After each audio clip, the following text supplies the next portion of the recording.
Salut les amis, j'espère que vous allez bien. Aujourd'hui, j'aimerais vous parler de la communion autour de la table à manger. Donc ça a l'air de rien comme ça a l'air d'un sujet pas très spirituel. Alors qu'en fait, c'est profondément spirituel et c'est autour de la table, notamment dans la famille, le moment de communion fraternelle le plus important. Aujourd'hui, avec les portables, avec les ordinateurs, avec toutes ces choses-là, avec la télévision, les familles, elles ont tendance à manger en regardant la télé, en regardant les nouvelles, en regardant je ne sais quoi. Pendant les entretiens que je donne, conduits par le Saint-Esprit, j'observe que ça m'est arrivé quand même plusieurs fois de traiter ces moments-là, justement. Les personnes, elles ont des problématiques liées à la nourriture. Je leur dis souvent, c'est lié à la mère. Et c'est lié aussi à tout le rapport à la nourriture depuis la petite enfance, notamment l'allaitement. Est-ce que tu as été allaité ou pas? C'est les questions qu'on pose. Quel était ton rapport à la nourriture? Comment tes parents réagissaient? Est-ce qu'ils te forçaient à manger? Est-ce que tu as manqué de nourriture? Qu'est-ce qui s'est passé? C'était quoi le rapport affectif? Est-ce que c'était de la manipulation affective pour que tu manges? Enfin, en général, quand un enfant il résiste à manger, c'est qu'il veut exprimer quelque chose. Il veut dire écoutez-moi, regardez-moi, considérez mon cœur, arrêtez-vous un moment, j'ai quelque chose à vous dire. En fait, c'est ça que ça veut dire. Et notamment vis-à-vis de la mère, parce que c'est la mère qui est souvent, la première, c'est elle qui donne à manger, notamment quand elle allaite. Donc quand on a des problèmes avec la nourriture plus tard, boulimie, anorexie, etc., c'est toujours pour remplir un vide affectif. C'est sûr, on se remplit ce vide affectif. Puis c'est une addiction comme une autre. Il y a fumer. C'est important de savoir que fumer, c'est souvent en rapport avec l'allaitement. C'est comme si je tète encore quelque chose qui devrait m'apporter satisfaction, ou en tout cas combler mon réservoir affectif. Toutes ces addictions, c'est important de les considérer, mais la nourriture, c'est quand même très important parce qu'on se nourrit quand même 3 fois par jour.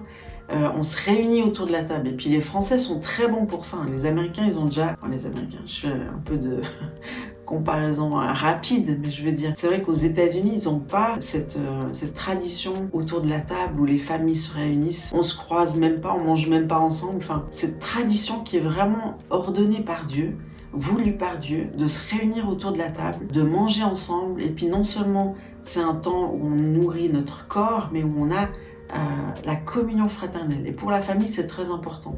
Donc la première chose qui est venue voler ça, c'est la télévision. C'est du génial, la télévision, on la regarde sans arrêt, on mange devant la télévision, on fait tout devant la télévision, on travaille devant la télévision, puis au final, on n'a plus d'échange.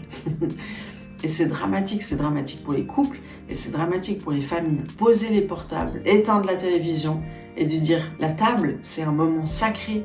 C'est un moment qu'on veut garder à part. Moi, par exemple, quand mes enfants ils rentrent de l'école, on prend le goûter à une heure en particulier. Et puis, c'est l'occasion de dire comment était ta journée, est-ce que ça s'est bien passé.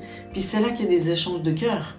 Il n'y en a pas 150 dans la journée. Autour de la table, c'est vraiment un moment à comme sacraliser pour que tu puisses garder la connexion avec tes enfants, garder la connexion dans la famille. Donc nous les Français, on est pas mal, je crois qu'on est dans les meilleurs au monde par rapport à cette communion autour de la table. Mais il faut la garder parce que si moi des fois au restaurant je vois des couples, ils sont les deux sur le téléphone, des familles au restaurant, ils sont tous sur le téléphone, tu te dis mais c'est quoi le problème? Il faut poser son téléphone à table.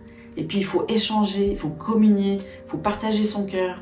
Et puis c'est ça qui nous nourrit. Un téléphone a l'incapacité de nous nourrir profondément. C'est seulement les relations humaines qui sont capables de nourrir notre être profond. Et pas des relations humaines superficielles, mais des relations humaines profondes de cœur à cœur. Si vous êtes une maman comme moi, gardez l'atmosphère dans votre famille.